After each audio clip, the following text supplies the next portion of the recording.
Hello everyone and welcome in this video where we're going to show you how to make a build that needs to work in tandem with a friend, that is the Barbarian Rider. Basically, in the best case scenario, you are running with another party member that's going to be your ride, and you're going to be the rider. As long as they agree with that thing, it's kind of going to make you a good build, and the build kicks in at level 4 and just gets better and better and better as you go through the levels. So, here we start. We put Barbarian. Once again, we stop at level 12 because the game changed a ton past level 12. And we are not that much into the fact of like considering how this thing could go further if we wanted to go like push it farther. We have everything that a Barbarian gives, which is like D12 for levels up for your HP, saving throw proficiency in strength and constitution, a skill proficiency that we're going to pick perception and athletics from. You can go for something else, but those are very much the two that I think are probably the most bread and butter for barbarians. Weapon proficiency with simple and martial weapon.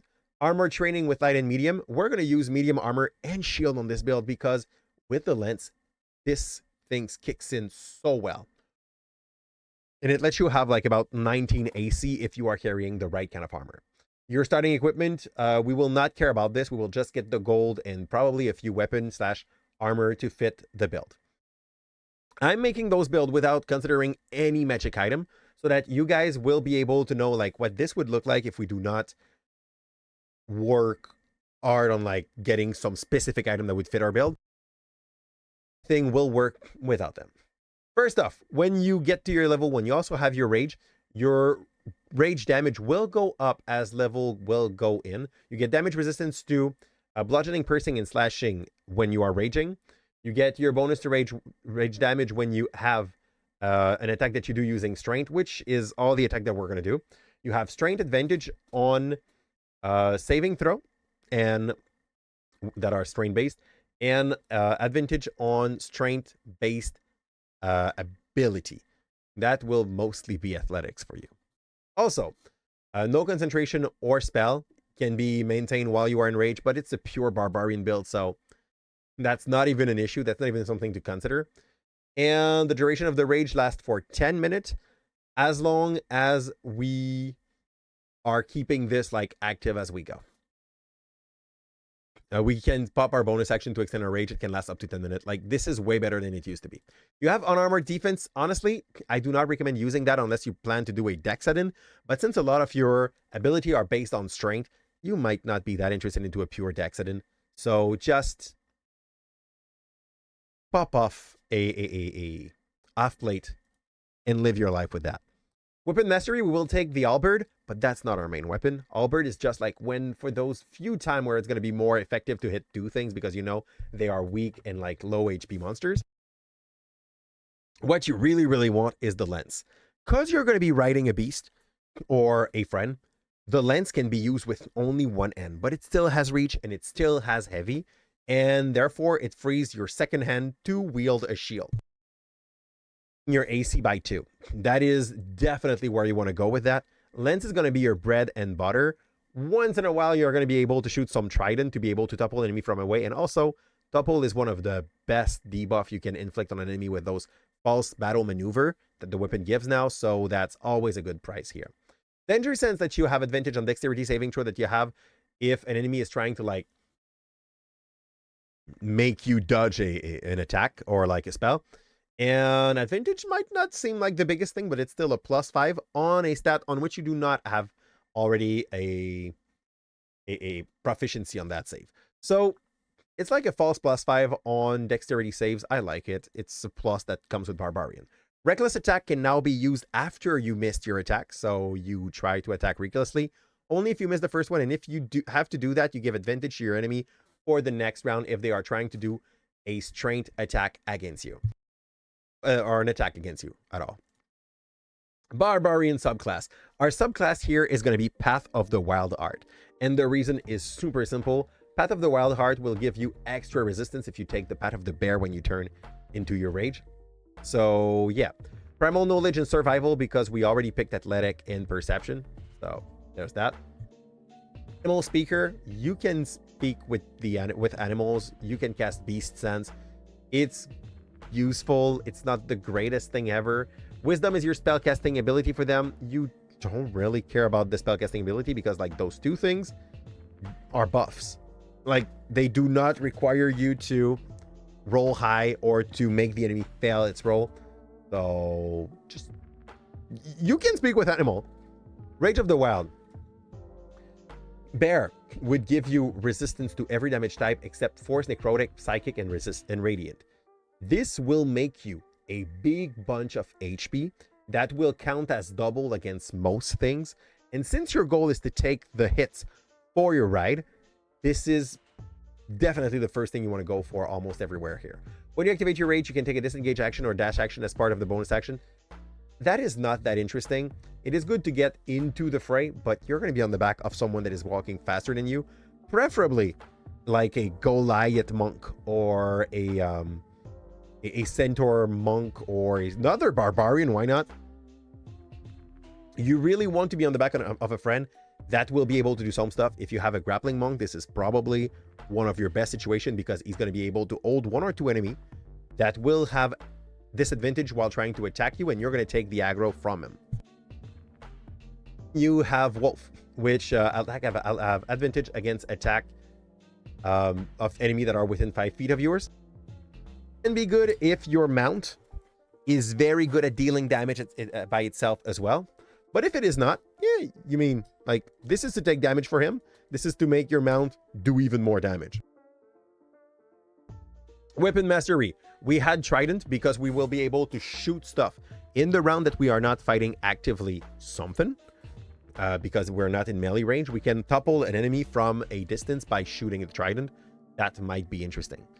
We will take as our first feat Mounted Combatant, and we will take the Strength score. The reason for this, we get Mountain Strike. We have advantage on attack roll against unmounted creature within 5 feet of you that are at least one size smaller than the mount. At level 5, your Goliath monk friend can just run and enlarge himself. So this will almost, on most average unit, come in handy. Leap aside. If your mount is subjected to an effect that allow it to make a dexterity saving throw to take only half damage, it takes no damage if it succeeds the saving throw and only half if it fails.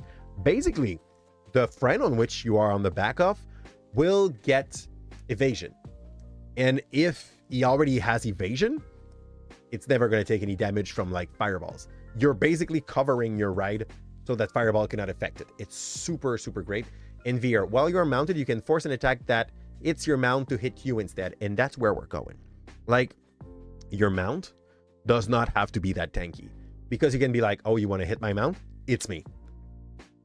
You have your friend that is acting as your mount. You are there with your shield and your lance. You don't have to walk. He can run faster than like most other units. You really want that Goliath monk or that Goliath paladin that is your friend that will give you some buff on its back.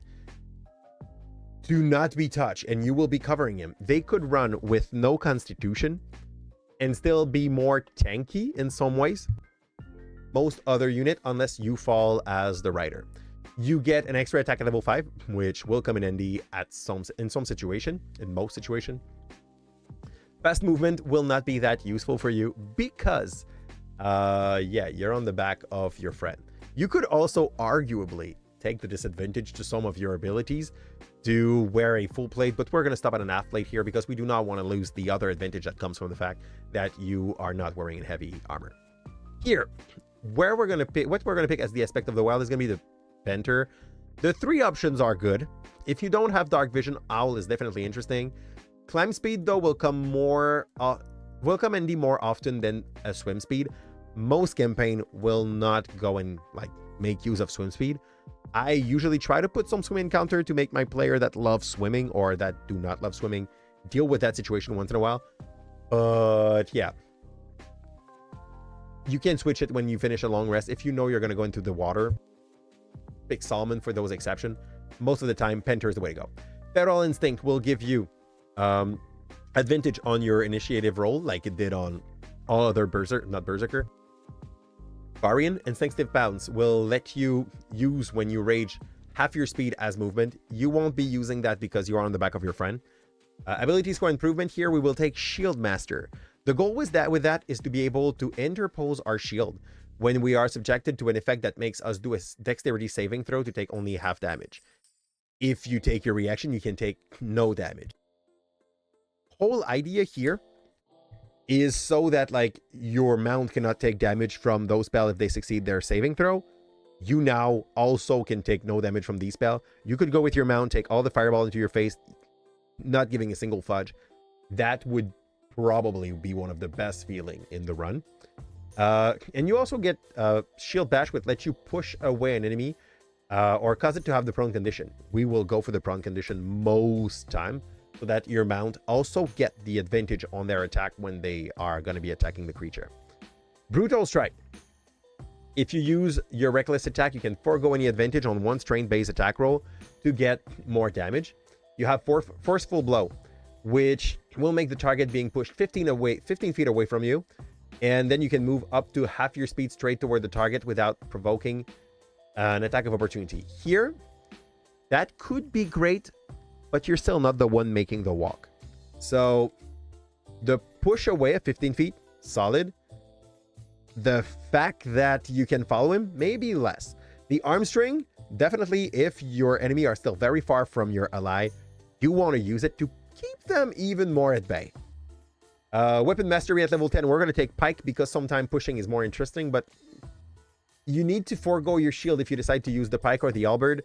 So your best friend is still your lance. Nature Speaker, you can cast Commute with Nature Spell, but only as a ritual. Wisdom is still your spellcasting ability. Once again, this thing does not require you to... It's buffing, so it's not an issue that it's based on a wisdom that will be low. Rage Keep on Going. If you go at 0 hit point, you have to roll a DC Constitution save, which you have a high DC. Your chances of failing that are like 15% at that point. Or you pop back up with 22 HP, which is great. DC goes up by 5 if you don't have a short or long rest in between fights. And since you're going to be the one taking basically virtually the damage of 2 people all on you or mostly on you, well, Relentless Rage is probably going to be a good thing to take on the side to be able to protect your ally. And at level 12, we will take the Polearm Master because nothing here tells you that you cannot use your Pole Strike when you are on the back of your friend. Reactive Strike will also let you, if an enemy tries to come in range to your mount, poke it. Then also, while you poke it, Brutal Strike him back for 15 feet and protecting your mount even more effectively because they will not be able to reach it. Next, we once again took Farmer. The goal is to be a very big sponge of HP to be able to cover for your mount for as long as possible. Having that gives you the Taught Feat. We were not there for damage. We did not pick Savage Attacker because it's not something we're looking for. And once again, we will take 1 point in Constitution and 2 point in Strength for the background.